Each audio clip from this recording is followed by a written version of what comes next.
Hello, and welcome to I Am Dad Podcast with your fatherhood authority, Kenneth Braswell. 30 minutes of wisdom, information, resources, and nuggets to help you on your fatherhood journey. Or maybe you're just curious and want to hear some real talk about fatherhood, family, and the minds of men. Well, guess what? We got you too. Sit back, grab your pad and pen, and maybe even bring a little something to sip on.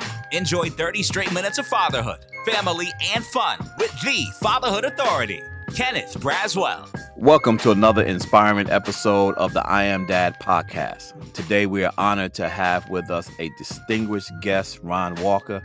He's a pioneer in the field of education with over 45 years of experience. Ron is the executive director and a founding member of the Coalition of Schools Educating Boys of Color, COSEBOC, an organization dedicated to the social, emotional, and academic development of boys and girls, of young boys and young men of color. Under Ron's visionary leadership, COSEBOC has positively impacted over 600 schools and more than 300,000 students across the nation, changing a narrative around boys and young men of color by highlighting their gifts, talents, and potential. His work has garnered recognition from prestigious institutions such as the U.S. Department of Education, Harvard University, and the American Public Health Association, among many others. In addition to his professional achievements, Ron is a devoted father and grandfather who credits his success to his faith, the lessons from his parents, and support of his family. His unwavering commitment to high-quality education and his passion for uplifting underserved populations make him a true beacon of hope and inspiration.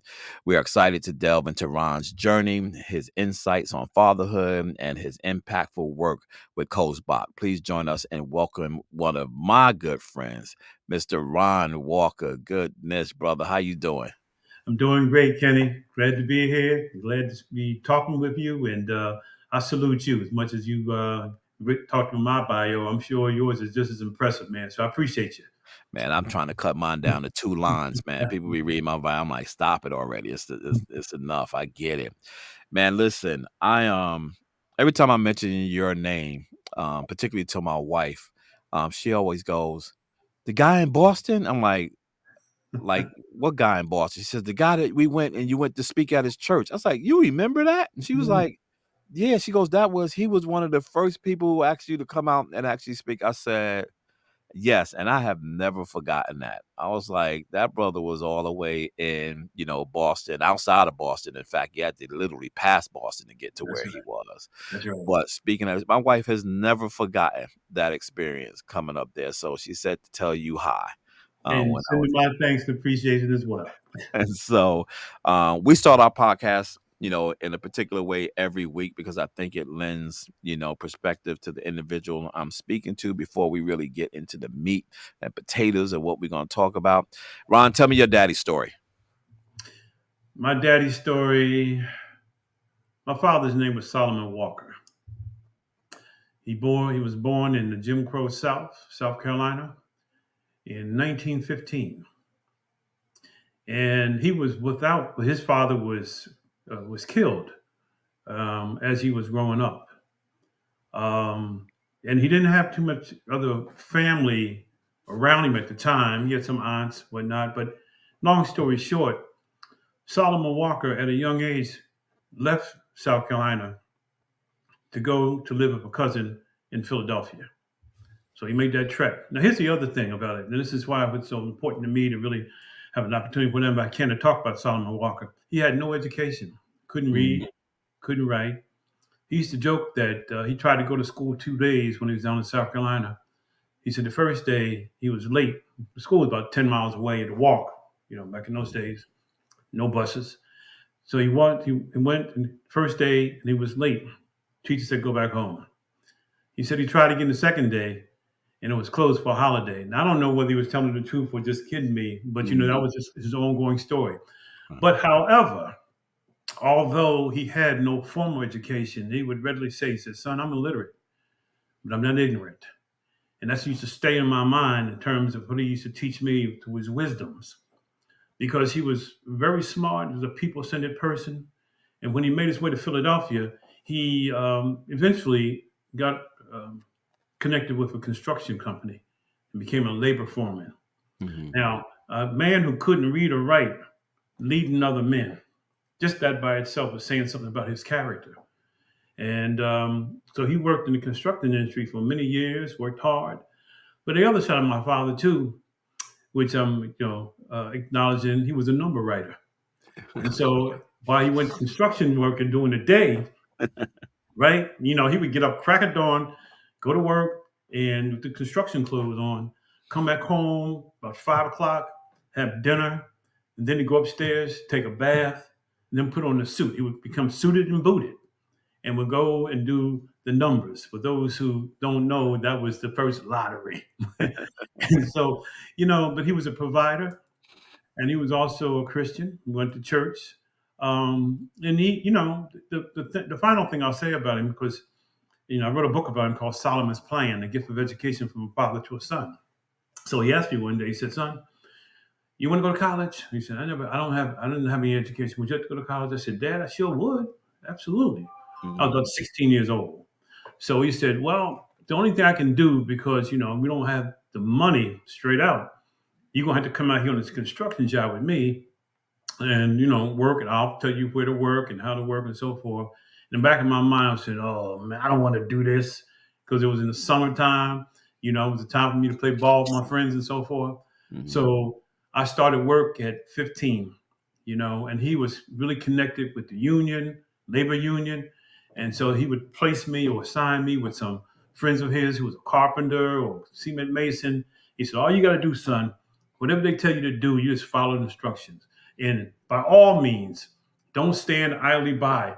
Even if you got to pick up a piece of wood and knock the nail straight, don't let people have to tell you what to do.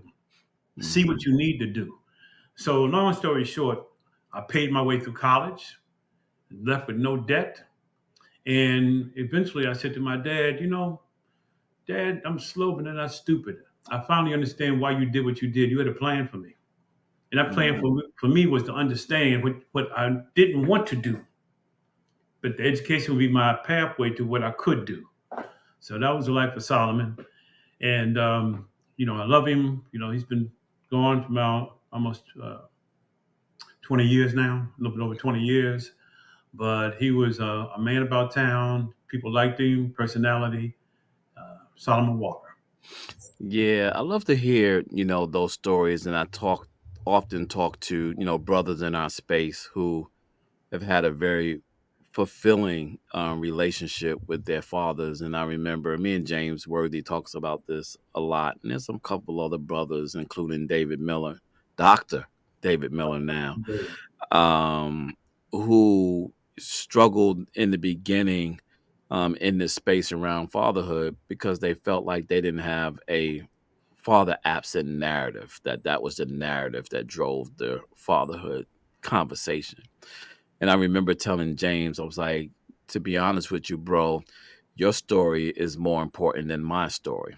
I said, because you get to help me understand why my hole hurts so much. Mm, Like only someone who understands what it feels like to have a father in their lives totally can explain to me why my hole hurts so much. And mhm, so your story is more important than mine because I can grab a whole bunch of people to talk about my pain.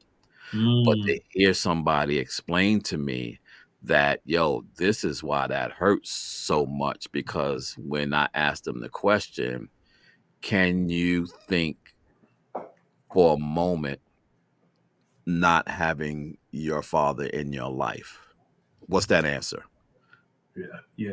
You know, What's what's that answer for you? If I asked you that question, can yeah. you even fathom your father not in your life? I can't imagine it. Right. I couldn't imagine Solomon Walker not being in my life, because he was so. When I think back and go back in time and think about who he was. Now I'll say this: he wasn't someone. I played a lot of sports growing up. Mhm. He wasn't that kind of dad to go and watch me playing baseball or basketball. He also wasn't the dad that would go to school when we had parent conference night. That wasn't Mhm. him. Mhm. But he was the dad that would talk to me about work ethic. He would talk to me about responsibility. And he was also the dad now. And again, a lot of those fathers back in the day had, other children. So I have other sisters and Mhm. brothers that passed away. But he wasn't someone that would say, that would run away from that. He said, "Here's your sister," and even though I didn't know her as my blood sister, you know, he would make that connection. And what do I find out today in 2024? People reaching out to me through the DNA and through the genealogy, you know, um, except for a couple of sisters. And I've become close to him because while I couldn't have any control over that, that's who he was. But in my home setting, he was a provider.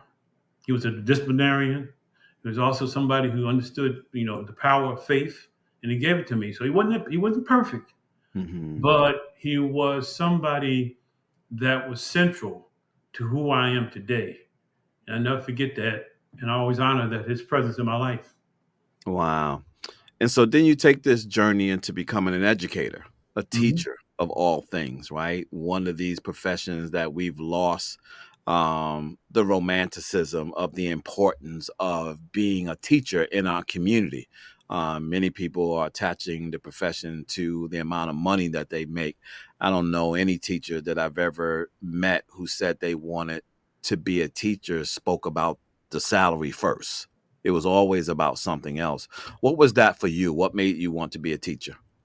Well, again, two roads: the Solomon Walker Road, a man who did not have education, did not have access to a quality education, but always, he tried to go to an adult class when he was in his 60s, Mhm. and to try to learn how to do handwriting because he really couldn't do any of that. The math, to try to learn how to read.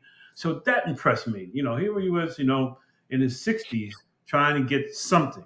Now Mhm. he had the street education, he had the knowledge of people, but he had that formal education. So that stayed in my mind. Then the other side of that coin was my mother, Dolores Walker, who, on the flip side of the coin, loved education. Also grew up in the Jim Crow era. Grew up in Alabama. Went to West Virginia when they moved to the Great Black Migration, and loved school. In fact, she would tell me, she said, "Ronnie, the only way that my mother could punish me was tell me I couldn't go to school." That's how much she loved school, you Mhm. know. And so her aspiration, Kenny, was to be an educator. She wanted to be a teacher, So she was also very articulate and loved to read poems. And her, part at that time it was Paul Laurence Dunbar. She was enamored with the iconic Langston Hughes, Mhm. and she used to recite poetry so much so good at it that they had a contest at school where there was going to be an essay and oratorical contest. And she practiced, and ended up winning that contest and received a partial scholarship to the HBCU at that time was West Virginia State College. It was mostly black, all black, Mhm. but could not go because of the economic situation in her family. And even though she pleaded with my grandfather and grandmother, listen, I'll work, but my grandfather said, "I got so many other siblings. You got other siblings. If I can't send them, I can't send you." I would always say to my mother, I said, "Why couldn't Granddad see the vision, send you so you can bring everybody up behind?" But it Mhm. was what it was, and so she didn't go to college, but she never gave up the quest of education. She would recite mother to son to me on a nightly basis when I was growing up. And Mm. then in the back of my head, I was like 5, 6 years old. My mother would just every night recite this. So the little me was saying, "Why is she doing this? Why?" Of course, I didn't articulate that. Why are you doing Right. it? But years later, I said, "Mom, I got it." Because when you know that poem about the resilience and never giving up and never turning back. Mhm. So the book I wrote about her is called Dolores' Dream because that was her aspiration. Mm. And when I graduated from high school, and I have to tell you this, Kenny, just to show you the power of parental advocacy, mother and father. I was in my senior year, and I really wasn't thinking about too much about college. I was kind of an average student, and my counselor called me in, Mr. Murray. I've heard some of these stories before, and he said, "Ronald, way I look at you, I don't think you're college material. Why don't you think about Mm. maybe some other line of vocational stuff?" So I went home and said, part of me said, "Oh, brother, I don't want to say this to my mom." The other part of me said, "I ain't got to go to college." So I went home and shared it with my mother. I said, "Mom, Mr. Murray said I'm not college material." Well, the next morning, Kenny, when I got up, put my clothes on, my mother's clothes were already on. She says, "When you get on the bus, I'm getting on the bus with you." I said, "What?" Mm. So she got on the bus with me, and all my peers looking at me, and with my mom sitting next to me. They laughed and said, "Your mom?" She went to the school, said, "Where's Mr. Murray's office?" I took her to the counselor's office, and she said to the receptionist, "I'm here to see Mr. Murray. I don't have a scheduled appointment, but he needs to see me." So Mr. Murray opened his door, welcomed me in. He said, "How can I help you, Mrs. Walker?" Basically, she said, maybe you're crazy, but I'm not. My son is going to college, and you're going to help him. And Mm. because of that strong, firm advocation, Mr. Murray said, "Okay." And I applied to one college, Lincoln University, and got Mm. it. But it was because of that. And I think that combination of my father's lack of education, my mother's thirst for education, it really sort of planted a seed in me that, and it became my call that I love to engage with young folks and I love to be able to share. So I became a Mm. teacher. I got my master's degree by going to special program, Temple University. Mhm. And I was fortunate enough to be assigned to the same school where I went to as a junior high school student. Wow. Well, teachers remembered me, and that was my start.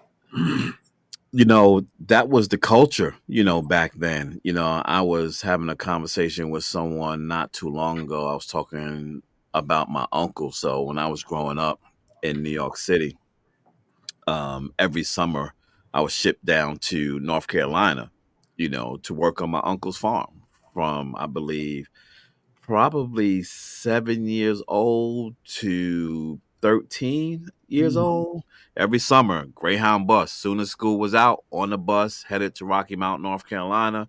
And I didn't come back until the Friday before, the weekend before we went back to school, all my summer. So all of Mm. my like growing up happened on that farm in North Carolina. But the one thing that I remembered about my uncle and my aunt at that time, and all of my other siblings, all of my other cousins in and around there, education was numero uno. Mhm. Like I don't believe any of my cousins paid any tuition in college. Their college was paid in full by the work that my uncles and aunts was doing in the fields back then. And it seems like somewhere along the line, we've lost the urgency of education in our community. Do you think that education is still number one for most Black parents? I still have that hope and belief. I think what happens though, we know both of us have similar stories about how our parents that did not have access to the quality of education understood the importance of it. Hmm. And I think some of the difference today is that, there's a plethora of opportunities, and sometimes we may underestimate our ability to get the right set of quality education, or expect, we don't push as hard. This is true because, again, we don't have some of the burden that our parents, our ancestors had on their shoulders just to get in the door, just to get your foot in the Hmm. door. You're talking about Brown, you're talking about all those things that, preceded, integration.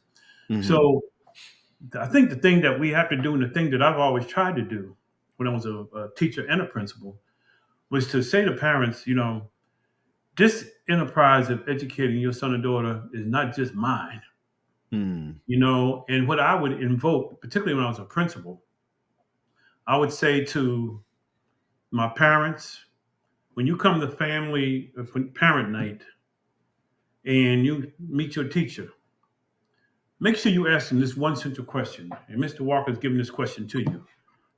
You ask your teacher, what should my child know, do, and understand?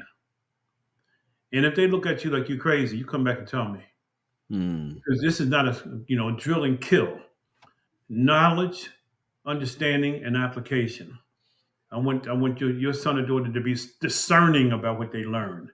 So part of what I think we're missing too And that's one aspect. But the other aspect, I said to parents and community members that I met, whether they're my crossing guard, my cafeteria workers, my custodial staff, I said, guess what? You may not have a AB, a BA, a PhD, or MED, or whatever the degrees that some of these teachers have, but you're part of my faculty. In fact, Mm-hmm. I'm going to call you my community faculty. Mm-hmm. So this whole notion that the community is simply an extension of the school, and I think sometimes we don't see it that way.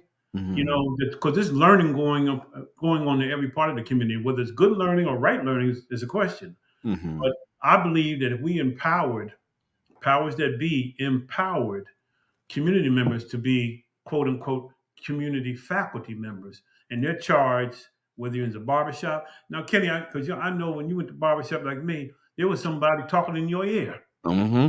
Education. Mm-hmm. So, and this still happens today, but we need to have all facets of the community Mm-hmm. embrace this notion that the school is part of the community, surrounded by the community, and we as parents, community members, advocates, and champions need to be working together seamlessly. Yeah, I think one of the disconnects, and we're going to talk about this a little later on, but I just bring it up because I think it's appropriate to just mention here. The disconnect right now with our young folks, particularly, because I'm raising a young boy, which we're going to get into like right now. He's 15.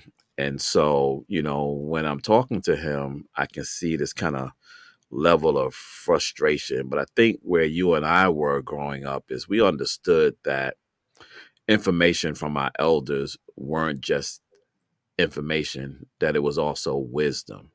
I think the younger folks dismiss the wisdom part of it and think that you're only giving them information, and they don't really believe that they need that from you because they can get it from Google, right? And so you're just telling them something that they already know, but they dismiss the wisdom part of it.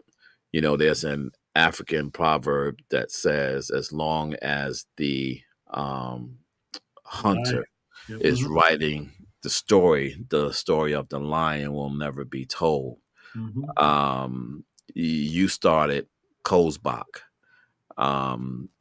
as a solution, to the thing that was bothering you specifically about how you saw specifically um, Black boys faring in our educational system.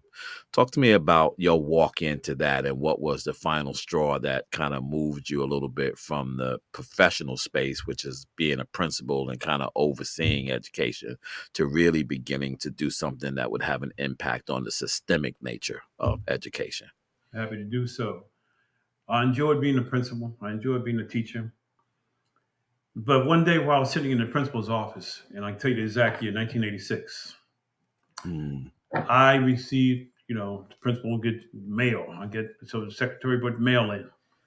And one of the pieces of mail had the telltale markings of somebody who was incarcerated, mm, and I said, why am I getting this letter? So I opened the letter up. It was directed to Mr. Walker, principal, Peabody School, and who would find me? How did somebody find me? So I opened it up and started reading. He said, Dear Mr. Walker, you may not remember me, but I remember you. This is your former ninth grade student, Kevin Johnson, that you taught in Philadelphia. And I remember all the conversations you and I used to have, Mr. Walker, when you used to say, Kevin, you got all the tools to be whatever you want to be. And we used to talk, and after school, before school, over lunchtime. And he said, I never forgot this, Mr. Walker. And I'm incarcerated for life without parole for allegedly murdering a drug dealer in Philly. But Mr. Walker, I did not do it. And whether it takes me entire life, I'm going to show that I'm innocent. And the other thing, Mr. Walker, since I didn't finish high school, I'm going to make sure I provide you all the evidence that I'm being educated. mm, And see, that also it led to something I'll talk about in terms of being educated versus being schooled. But so what happened is I started this letter and I said, I remember Kevin, and I remember it vividly well. We used to have those conversations. And he had saw me doing an interview back in 1980 something on mm-hmm, BET. mm-hmm, and found where I was. And so I wrote him back. That started the years of writing. Now, the old school way of writing, pencil, pen on paper, right? Mm-hmm. Um, and so time went by. He would send me his grades because he was taking classes. He would send me all the updates that he would do to show that he was really honoring what he said he was going to do. Then I received a phone call in the year 1990 thereabouts, and it was from the principal of the penitentiary school who said, "Mr. Walker." No, it was later than that. It was 2006, Kenny. Mm-hmm. Because Kevin and I have been writing all these years, Mm-hmm. and so she called me up. Her name was Patricia Raymer. She said, "I'm the principal of the penitentiary school. Your former student, inmate Kevin Johnson, has been working as my inmate assistant. He's bright, he's timely, he's dependable, he's impeccable, and he has convinced me to invite you to come to Frackville State Penitentiary in upstate Pennsylvania Mm-hmm. to give the keynote message to the 100, 150 men who are getting their GEDs. Will you come?" I said, "Yes." So I flew to Philly because I was living in Boston at the time, in Cambridge. Flew to Philly, drove the 3 hours to the penitentiary. My first time going through the gauntlet. Mm-hmm. This was in 2006. Mm-hmm. And she toured me to the prison school. Then I went further to the gymnasium where it was going to hold the ceremonies. And one of the officials said, "You are going to have an opportunity to meet inmate Kevin Johnson. You got 30 minutes to meet." And in that 30 minutes, we broke down, shed tears, and he was, apologetic. I said, "Kevin, listen, you're going to get it together." I went to the podium after that, and I followed another inmate who was the valedictorian, Mm-hmm. speaking prior than me. And he said, essentially, "I'm incarcerated for life. I'm a lifer. I'm a felon, but I'm free because I'm now educated." I said, "Whoa, Lord, what you talking about?" Mm-hmm. So when I went up, I changed my words basically to talk about holding on to hope in a hard place, and Wow. when you need to hold on to hope. And just that Sunday before, in that same church where you attended, we had another guest speaker there, Dr. Janice Jackson. And she invoked the scripture that became my core scripture. And it also ignited me that same day when I was on that podium. Isaiah 6 and 8. Who shall I send? Basically, the Lord, Mm-hmm. who shall I send? And Isaiah said, "Send me, send me." And I knew that was it. That was it. That was the moment when I went home, got home left the penitentiary. I said to my wife, I said, "I'm about to start something. I don't know what I'm gonna start. I don't have Mm-hmm. experience." And she said in her loving way, "I'm with you, honey, as long as you keep paying that mortgage." I heard that. I So, heard that. but that and fast forward, here we are now. Kevin Johnson has been incarcerated for 31 years. And Kenny, let me just share this news with you. He just sent me a 49-page brief, because the Innocence Project has been working with him. And he's getting a new case because it was found out that three of the witnesses that said it was him recanted their story, said he was never the one. For Wow. 38 years, he's 61 years old. And so it is the hope that in the next 6 months or so, if they go through the process, that Kevin Johnson will be released. And if he is, I want to make sure that you meet him. Absolutely. Mhm. And by the way, on our 10th anniversary of COSEBOC, we awarded the COSEBOC Award. Sean Dove and other people know, but Kevin Johnson was one of those awardees. For us. Nice. Mm-hmm. And Man, that's that is our COSEBOC. goodness. That is never knew that story, but that is you're talking about something that inspires you to do this work. I just think that oftentimes folks don't know that when we're out here grinding on a particular subject matter, especially when it relates to our people, like they don't take time to know the story. Like they don't know why you grind so hard. I know for years you've been trying to retire. Like I tell people all the time, you retire from your job, not your calling. That's right. Like you never retire from your calling. You might slow down from your calling, but you don't retire from your calling. That's right. That is the one prayer or one of several that I always pray to God, and that is to always have usefulness for me. Amen. Amen. Right. And so as long as you can use me, I know that I'm gonna be here. It's That's at the right. moment that I figure out I can't, there's nothing of you that's of use, then why even be here? Right. And so, but working with boys can always be challenging. There's a lot of conversation I know that over the years, as you kind of was walking along the educating black boys track, and I'm trying to figure out how to work with black men, and others are trying to figure out how to mentor black boys, and there's a whole lot of conversation, and then bam, Trayvon Martin happens, and the president comes on, and he says that could have been my son.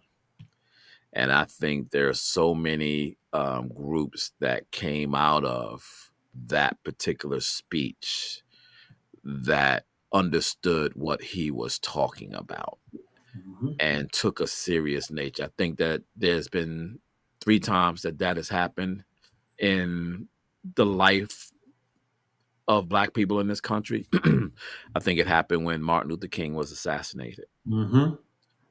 It then happened at the Million Man March. Mhm. And then it happened again at the death of Trayvon. And then it happened again at George Floyd, where people took these events and really went 10 toes down in terms of fighting for our boys. But what is it about boys that has pulled your heartstring to want to advocate for them and ensure that they have the same opportunity to be educated as anybody else? Absolutely. But let me also mention for me, because I'll be 78 in September.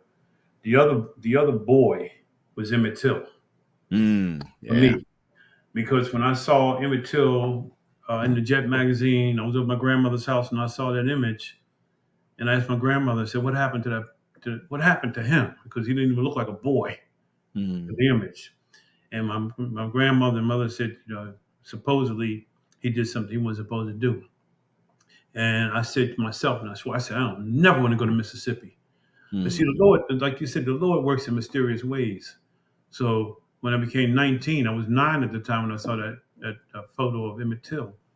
When I was 19, excuse me, 10 years later, I'm sorry, when I was in Lincoln University, 1920 years old, I had a professor by the name of James Farmer. You probably know him because he walked with Martin Luther King. mhm, And he encouraged us to do something. He said, "You black men of Lincoln University need to do something."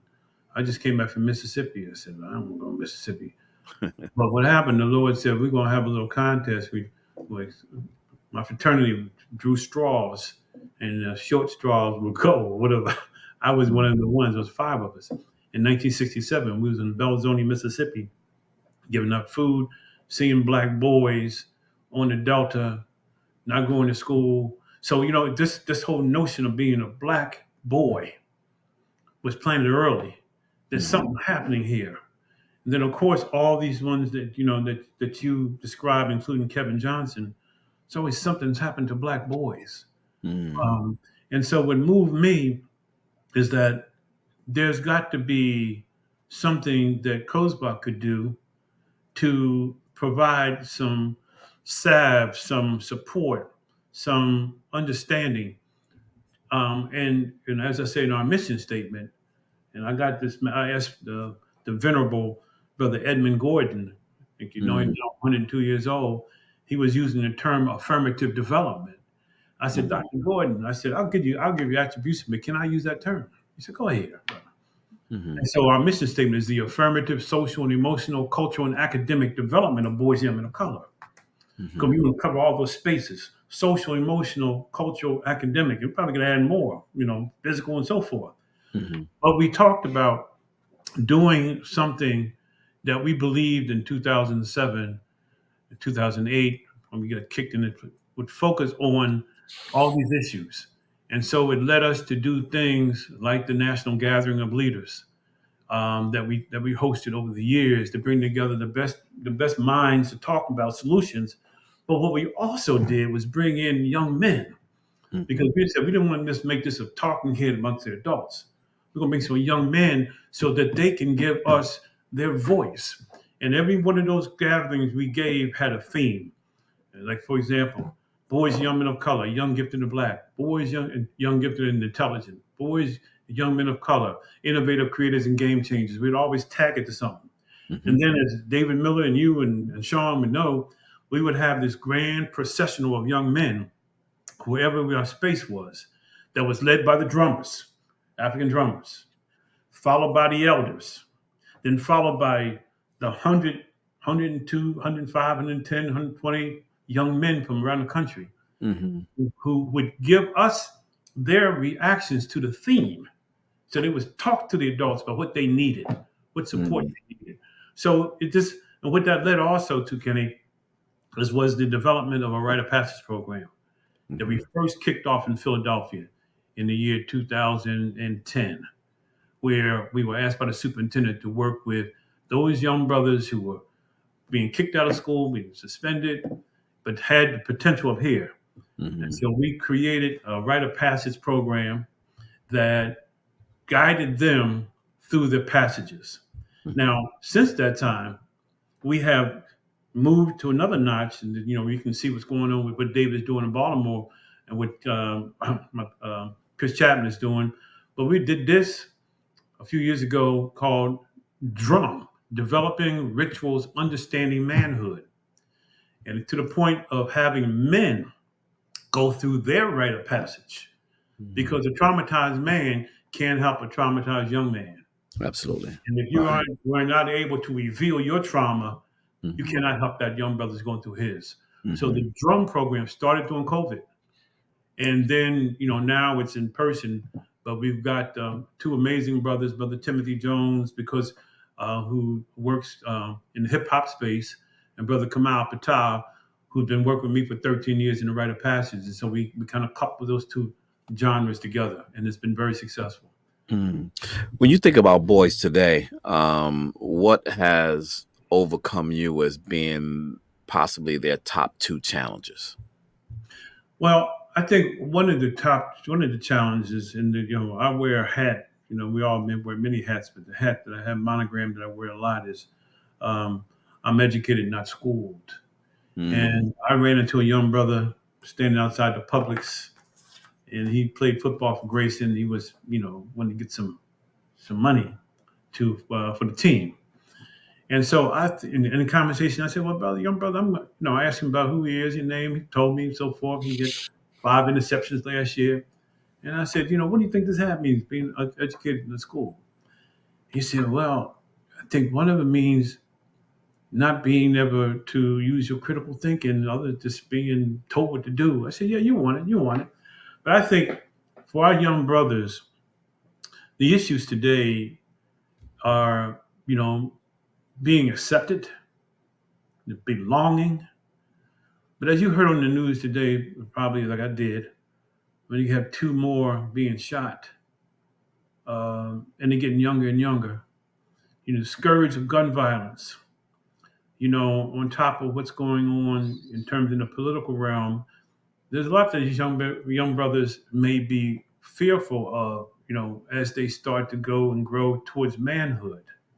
Mhm. And I think, and being, you cited it earlier on, too much being drawn from Dr. Google or Professor Google rather than the OGs and the old heads, Right.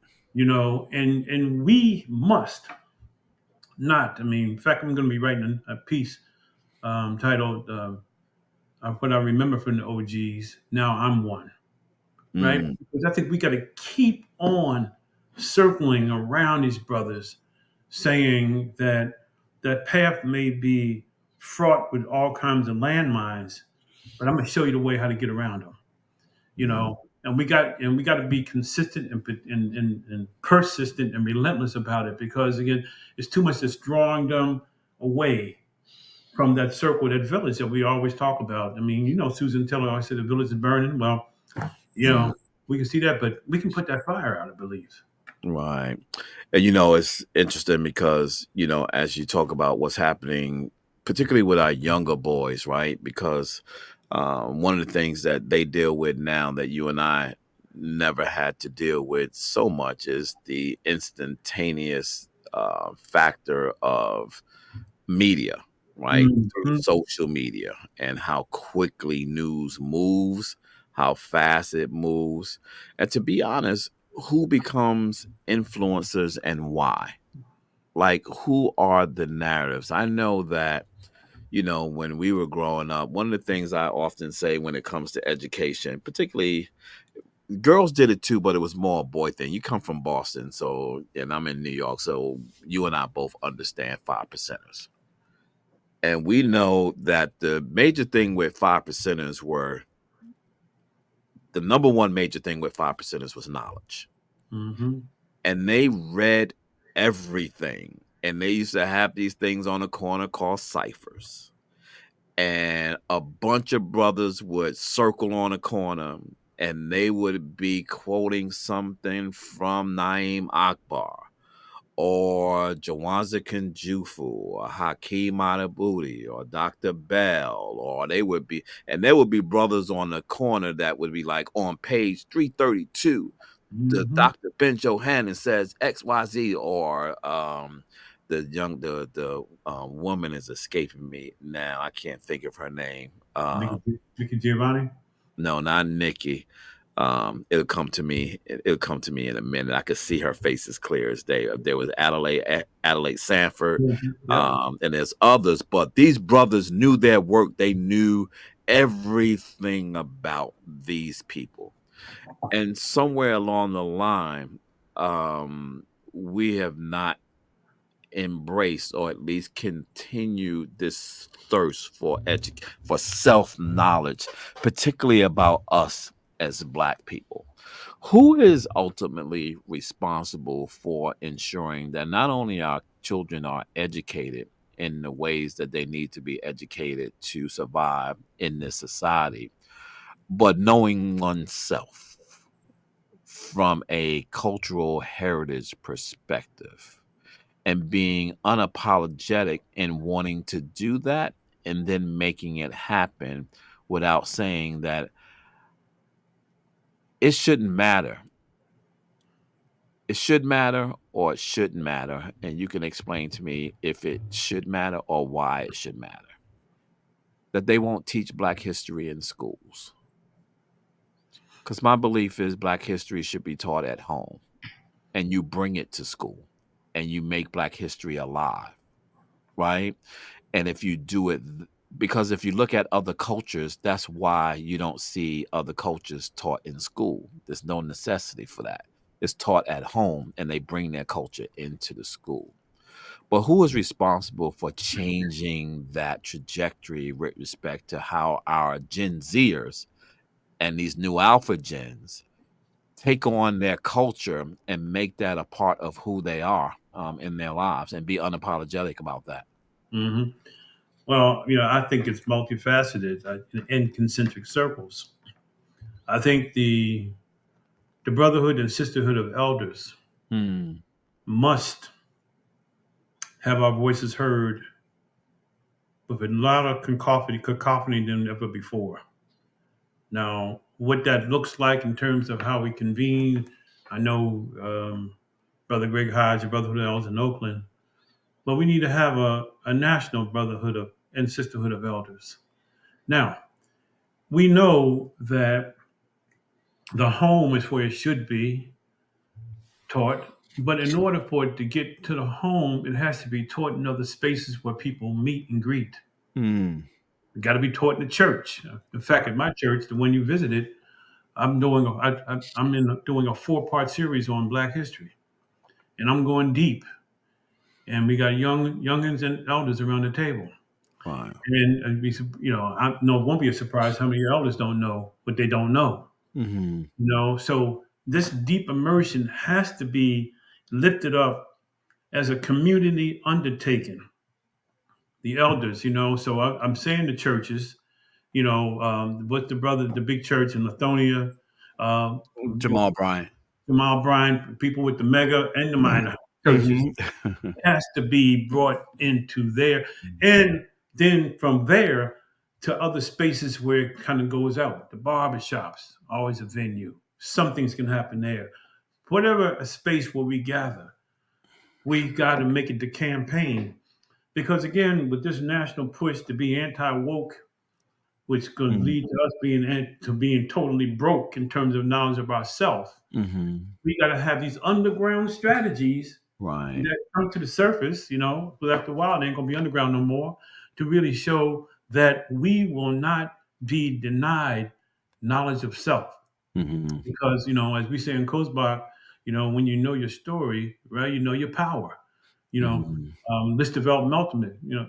Said the thing, sharpen your eyes, tune your ears. When you know what you see, understand what you hear. Minute by minute, hour by hour. When you know your story, you know your power. And Mhm. so every opportunity, whether it's the Publix, where there's a little table outside of the Publix, or library, or the small church, right?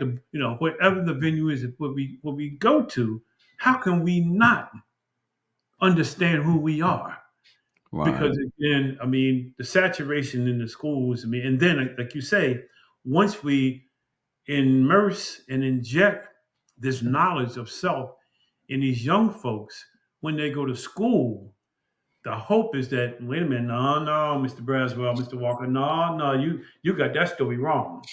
Mhm. Malcolm or Martin, right? Right. You got that Mhm. story wrong. I Mhm. understand it to be thus, and so. Mhm. So Yeah, we because become great debaters. we talk about the baton passing, right? We've always kind of blamed the previous generation for not passing the baton on. And I think that there's now even a wider gap between generations as it relates to what we've passed on. I think my, epiphany always comes when I'm talking to, you know, a Generation Z or maybe even a millennial to a certain extent when I find out how far they're disconnected from something that is important to us. Like when you talk about, so you and I will talk about Martin Luther King, but you and I talk about Martin Luther King very differently because we had somewhat of a close and personal experience, or at least an impacted experience based on what he was doing at the time. Hmm. You're talking to kids now who they don't even know who Tupac and Biggie is. Like they don't understand what that beef was. They don't understand like what was going on. Some of them don't remember. Like my son, who's 15, he don't remember Trayvon Martin. He remembered that when it happened, we were outside and we both took pictures in hoodies. But for him, he was like 3 years old, so he doesn't remember like we remember. So we have an emotional attachment and we kind of understand how history pulls itself forward.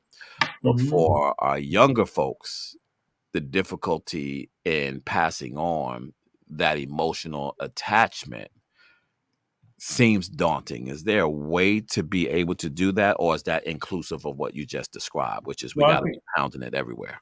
yeah, I think we do. I think it is inclusive. But see, we got to also name it too.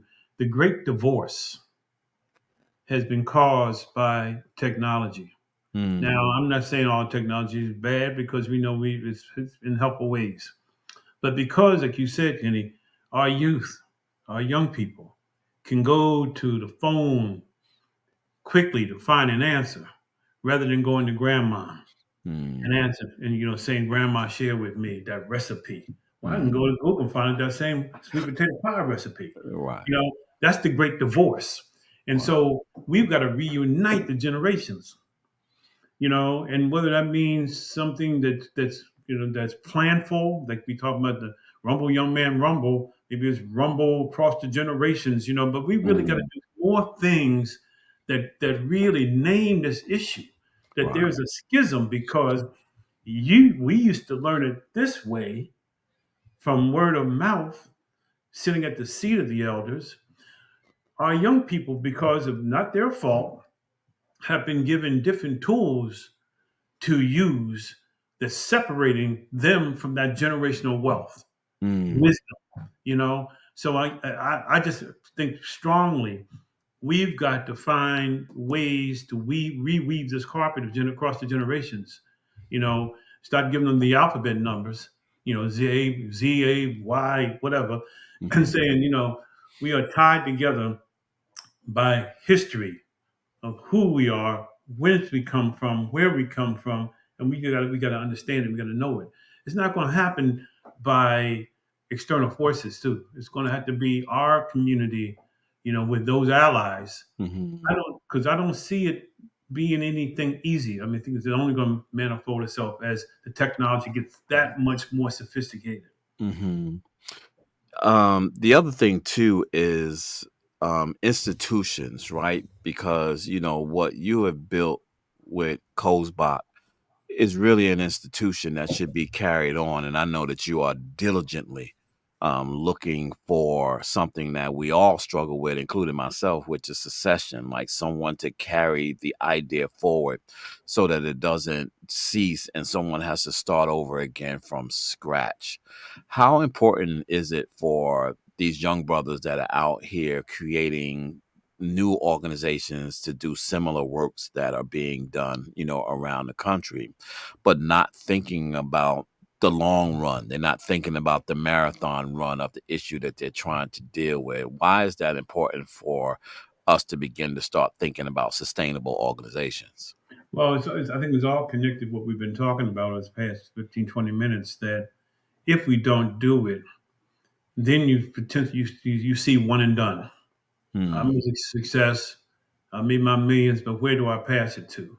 Who do I pass it to? I mean, it's got to be this integration of wisdom and knowledge, and we got to, as elders, I want to be updated and upgraded in terms of what the technology can do to help me to proceed and succeed, and so that mutual exchange, that reciprocity, Hmm.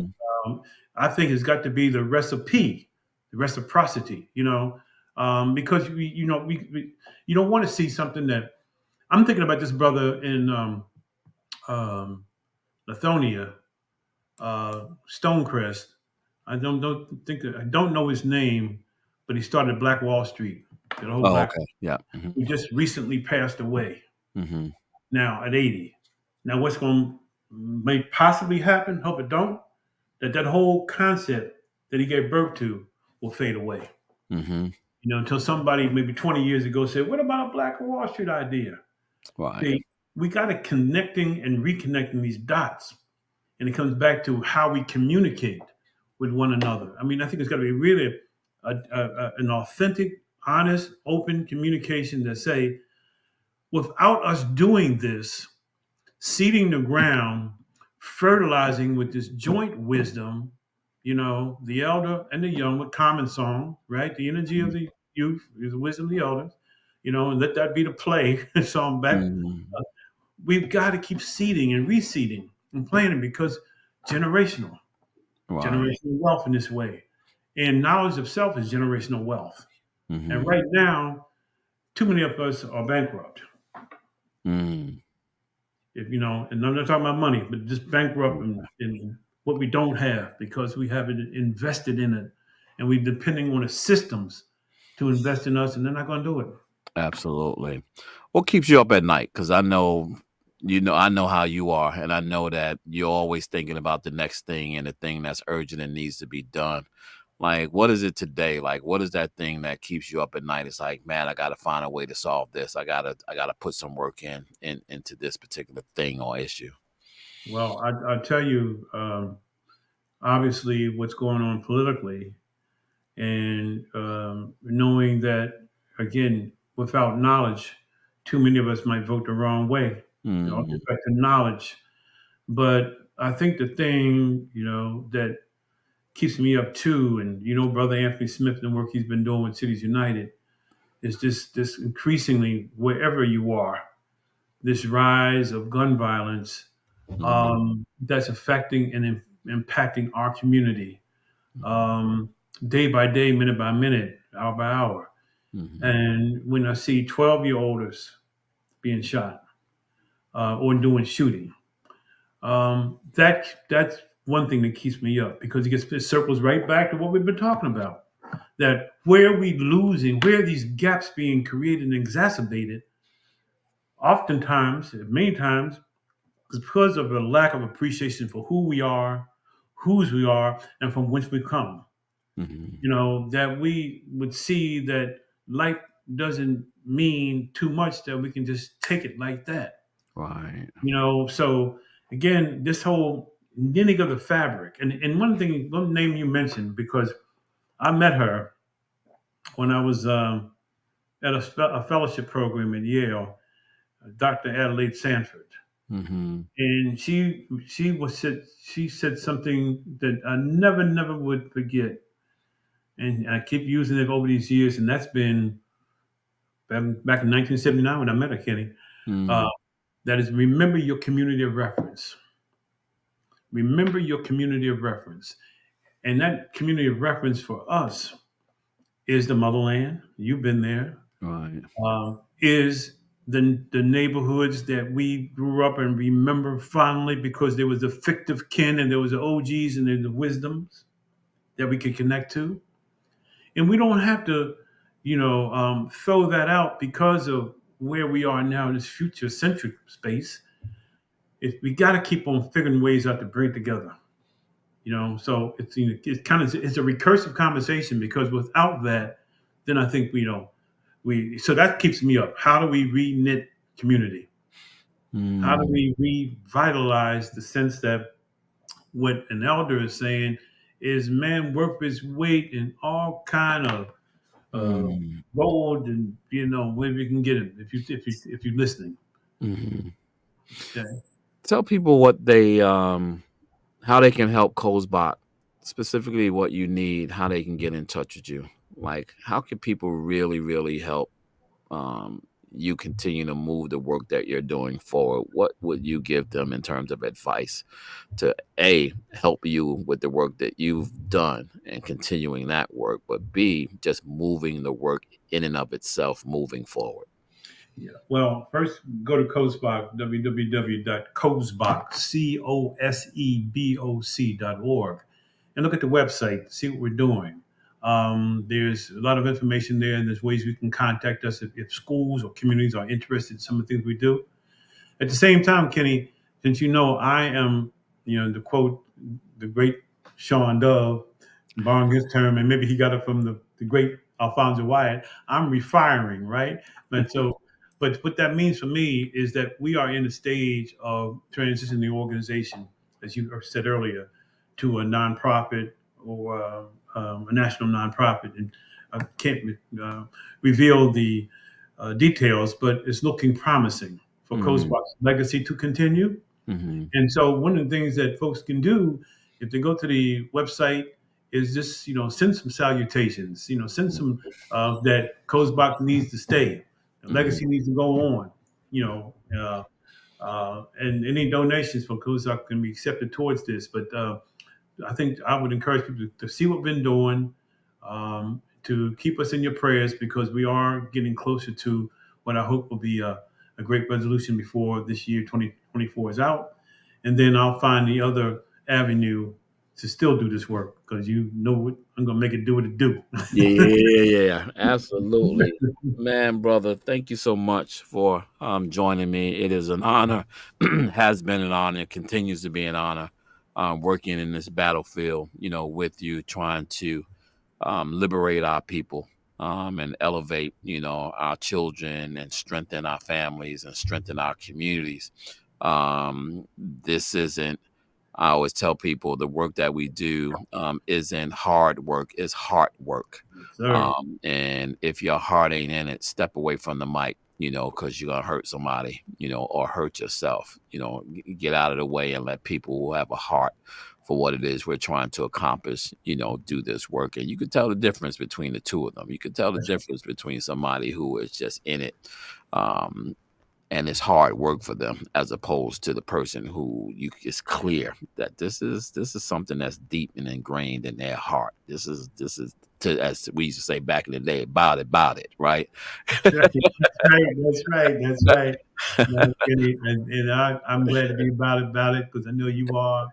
And like I say, my joy bell rings when I'm in the company of brothers like you, because I know exactly what you're doing to keep it moving. And I appreciate you, and thank you for the opportunity to share today. No, thanks. I love the Council of Elders. I'm gonna be thinking about that. We might Yes. have to do our little circling up, to kind of figure out what that looks like.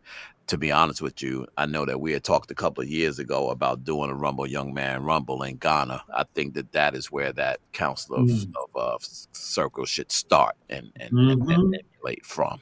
I think that could be phenomenal, and we can pull it off. I think that if we circle the wagon, get the right people in the wagon train, we can make that happen, very quickly amongst all the other things that we're doing, right? Not like we don't have enough already to do. But some things are just important for us to do. But thank you once again, Ron, and to all of my I Am Dad podcast listeners. Thank you for joining us again today. You know how I like to leave you. Always be kind to others as you're kind to yourself, or you might find yourself by yourself. Always shoot high for your goals, because even if you miss, you'll be amongst the stars. And as my good friend and mentor Art Mitchell used to always say to me, it's nice to be important, but you know what? It's much more important to be nice. Till next Sunday, God bless and peace out. Thank you so much for taking the time to spend with us. You've been listening to I Am Dad Podcast. We hope that you have been informed, encouraged you to think, or even inspired your heart for the love of dads. The conversation does not end here. Come back and join us next week. Same time, same place. Or you can continue the dialogue on our I Am Dad Facebook page. We also invite you to listen to past episodes, learn more about us, and keep up with special activities by visiting IamDadPodcast.com. That's IamDadPodcast.com. Until next time, I leave you with this reminder of manhood from 1 Corinthians chapter 13, verse 11. When I was a child, I spoke as a child. I understood as a child. I thought as a child. But when I became a man, I put away childish things. Because of this reminder, I will always understand that I am dad, period.